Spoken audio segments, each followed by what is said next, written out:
welcome to Literary Hype. I am Stephanie, your Literary Hype Woman, and it's hard to believe it's been a year since I launched the Literary Hype YouTube channel. Time is just absolutely flying by.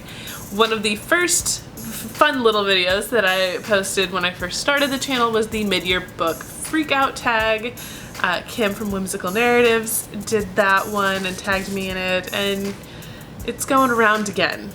So we're gonna do it again and see what my answers are this time around. So without any further ado, let's play this challenge.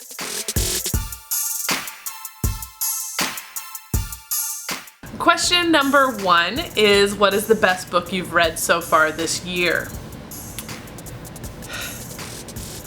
This is hard for me because I've already completed, as of the time of this recording, 59 books so far this year. So it's a lot to go through, but the one that stands out to me the most is The True Love Experiment by Christina Lauren. If you've been around this channel, you know it's no secret that I just adore both of them. They are wonderful human beings and they write such great books. I've not read a bad book by them at all. The True Love Experiment is the sequel to The Soulmate Equation, which I also loved and raved about for forever. This one I might like even better. It just makes me so happy. This is such a love letter to fangirls and romance lovers and boy band lovers, and just, it is everything you wanted in a book. It just makes you feel so seen. I just love it. And it's about a romance writer who gets cast on a reality TV show for dating, where she's dating the archetypes of romance. So you know it's entertaining. I love that book so much. So much. So yeah, that's my favorite book of the year so far. Question number 2 is, what is the best sequel you've read so far this year? And for that, I'm going with another queen that y'all know I love, Tessa Bailey. Unfortunately Yours came out not too long ago, and it is a sequel to Secretly Yours, which came out earlier this year as well. It is a duology, and Unfortunately Yours is a enemies to lovers marriage of convenience, and it is hilarious and steamy and just delightful. It's got a cat in a bow tie. How could you not love it? It's like a Navy SEAL turned Vinter and a wine heiress, okay? It's delightful, and I loved it. So it is the best sequel I've read in 2023. Question number 3 is, what is a new release that you haven't read yet that you want to read? There are so many, because my list is out of control. Out of control. I still haven't gotten to the new Ruth Ware yet. I started it and got distracted. Ones that have come out so far. I've started the Spiderman Psychology book by Dr. Travis Langley, but I haven't finished that yet. There's so many books. The new Claire Legrand, A Crown of Ivy and Glass. I need to read that. Glass and Ivy, whatever that is. I need to read that. There's a lot, okay? It's a lot. Question number 4 is, what is your most anticipated release for the second half of the year? And for that, I'm going to say what anybody who has asked me on Instagram what book I'm looking forward to, what book I'm pre-ordering, any of that. It is The Name Drop by Susan Lee. If you've been around here, you know I loved her first book, Soulmates. It's so freaking cute. Go read it if you haven't. 5 stars. So The Name Drop is a second book by her. They don't technically connect. They're technically standalones, but she did write a bonus scene for her Soulmates pre-orders that connects them, but they're not technically connected. I have an arc of this. I haven't gotten to it yet because, again, my list is crazy, but I am so freaking excited for it. I've already pre-ordered a copy for myself and for my sister to get them signed and to get all her pre-order goodies, because Susan has the best pre-order goodies. If you have not pre-ordered this book, go do it now. Question number 5 is, what is your biggest disappointment so far this year? And if you've been around, I don't really like to spread negativity. This is a literary hype channel. So, I'm gonna choose this very carefully, and I don't mean anything negative against this author. It's just, this book was a massive disappointment for me. To the point that I did not even review it because it was so sad. Meg Cabot and the Quarantine Princess Diaries. I was so excited about a new Princess Diaries book with Mia as an adult. I was so excited. And then that book was like nails on a chalkboard. It's too much too soon, and Mia was, of course, the only person in the entire world who understood the pandemic, and it just did not slap. It was a big miss for me, and I gave it 1.5 stars. More for nostalgia than anything, but it was very sad. Question number 6 is, what was your biggest surprise of the year? And I'm gonna pick Midnight is the Darkest Hour by Ashley Winstead. Because if y'all were on the live sprints when I was reading it, I did not want to talk to anyone. I did not want to end that sprint because of that ending. Like, the beginning, I was like, okay, I know who the bad guy's gonna be. You can tell very early on. But the way that story ended, just, it's epic. It is an epic ending. I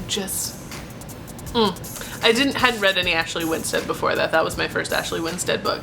And then to immediately read her romance that came out this year, The Boyfriend Candidate, and it's just the total opposite, but it's so crazy that it's the same author, and I loved it. I'm here for both of them. So Ashley Winstead is just going to be my biggest surprise with her excellence in romance and thrillers. Question number 7 is, what is your favorite new author? And this can be a debut or new to you. And so I'm going to pick one that's kind of both. It is a new author to me, and then this author's debut in fiction. She normally writes history, and this was her debut in fiction. Buzzy Jackson came out of nowhere and just blew me away with To Die Beautiful. It is a fictionalized account of a real Dutch resistance kind of shenanigator. She did a lot for the Dutch resistance during World War II. Hannie Schaft is who this story is about, and since there wasn't much to go with, Buzzy is a historian, so she did the research and kind of pieced together Hannie's story, and it is very beautifully written. It's so freaking good. Historical fiction can be a little bit slower of a read for me, and so once I got into what Hannie was up to, I could not stop. It's an incredible story, and there's so much truth to what she did. Buzzy Jackson. Question number 7 is, who is your newest fictional crush? So there's a book that's been everywhere, all over the place. And I hate getting on board with like a book just because it's popular. That's not my vibe.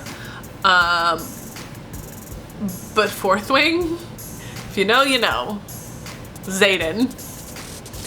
It is the slow burn, enemies to lovers, just son of the rebellion leader versus the very fragile daughter of one of the top generals, and there's dragons, and it's Xaden.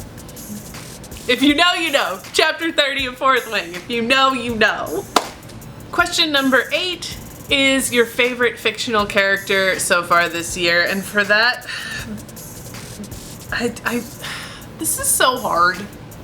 Like, picking book boyfriends and favorite fictional characters is freaking hard.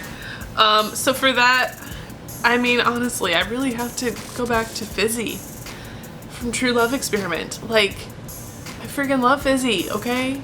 When they said that they were gonna do a Fizzy book, I was so excited, and it did not disappoint. Things I love about Fizzy. She is not ashamed of loving romance and like being ridiculous and fangirling and loving boy bands and calling hot British men on their bullcrap. And she, even when she's lost, she is still so freaking fierce, and she's hilarious, and she's a good friend, and she's a good like caretaker for hot dad's child and her best friend's child, and like Fizzy is just so freaking awesome. I love her. Fizzy freaking Chen, y'all. From The True Love Experiment is my favorite fictional character of the year so far. Question number 9, I think we're on. I've lost count. But whatever this question number is, it is, what book has made you cry? And that is none of them so far this year. Yeah, no. I don't think I've even cried laughing over a book. I've laughed out loud over books this year, but I have not cried laughing, and I most definitely have not cried over the actual book. So nothing. Prompt number 10 is a book that made you happy. For that, I'm going with Ali Hazelwood's new release, Love Theoretically. Is it the same story that Ali has written multiple times with just different characters and situations? Yes. It is still an enemies to lovers, only one bed in STEM academia. Yes, all of that. Still all of that. But there's so many nerdy references. It was enjoyable. It's just what it is. So if you're a fan of The Love Hypothesis, this does have some cameos in it from a certain couple. So look for that, because that also made me quite happy that she was able to tie these stories together in that little Easter egg. So, book that's made me happy, Love Theoretically by Ali Hazelwood. Question number 11 is the most beautiful book you've bought this year. Have I mentioned I don't buy many books? As much as this looks like I buy a lot of books, I don't buy that many books. I don't know, give me a minute. And I'm back! I still don't really have a good answer to this question. So I'm just gonna go with my 2 favorite book covers for arcs that I have acquired this year. One being The Shadow Sister by Lily Mead, all the pretty butterflies. The other being Claire Legrand's Crown of Ivy and Glass, because I did just get to see the finished copy of this, and the crown is all shimmery. It is gorgeous, and they're both by Sourcebooks, so Sourcebooks is doing great on the cover game right now. So these are my 2 favorite covers. In my defense, Victoria Aveyard hasn't released a book this year, and hers normally win this for me because they're always so great. We are expecting a Fatebreaker cover release sometime soon because she has teased it on social media and said it's fantastic for Fatebreaker, but she did not release it yet this year, and I haven't bought the book, so it doesn't count. So we're just gonna go with Shadow Sister and Crown of Ivy and Glass as my favorite covers, most beautiful covers of the year. And the final prompt is, what books do you need to read by the end of the year? And if you've been around here for 30 seconds, you've made it this far in this video, I'm sure you can guess that that answer is a lot. A lot. I mean, Rebecca Yarros is coming out with Iron Flame, the sequel to Fourth Wing, so obviously I'll be playing the Hunger Games with everybody else trying to get a hold of that immediately. I've got a couple author interviews that are coming up in the San Diego Comic-Con vicinity, so I'll be reading their books. They're not in stone yet, so I'm not going to say who they are, but you can have some guesses if you look at the lineup. What else? There's so many good books coming out this year that it's just impossible to keep up. So those are a couple of the books I'll be reading throughout the year. Obviously, if you want to follow along in my reading journey, look me up on Goodreads. I post mini reviews there for a lot of stuff that doesn't make it to the full review or an Instagram review. That gets my immediate thoughts as soon as I finish the book. So that is one place to follow along. Also LiteraryHypeWoman.com, Instagram, LiteraryHypeWoman, TikTok, LiteraryHypeWoman. You get the gist. I have the same handle all over the place. Come hang out with me. And if you're not already subscribed to this channel, which you should be, make sure you go down there and hit that button. Hit the like button while you're at it. Turn on your notifications so you know when I'm up to more shenanigans. It's a good time to be up to date on the shenanigans for Literary Hype Woman. I will just say that. There's some really fun stuff coming your way, and I'm very excited to share it with you. And I hope you enjoyed this version, 2023 edition of the mid-year book freakout tag. Thank you so much for joining me for this. I will see you next time.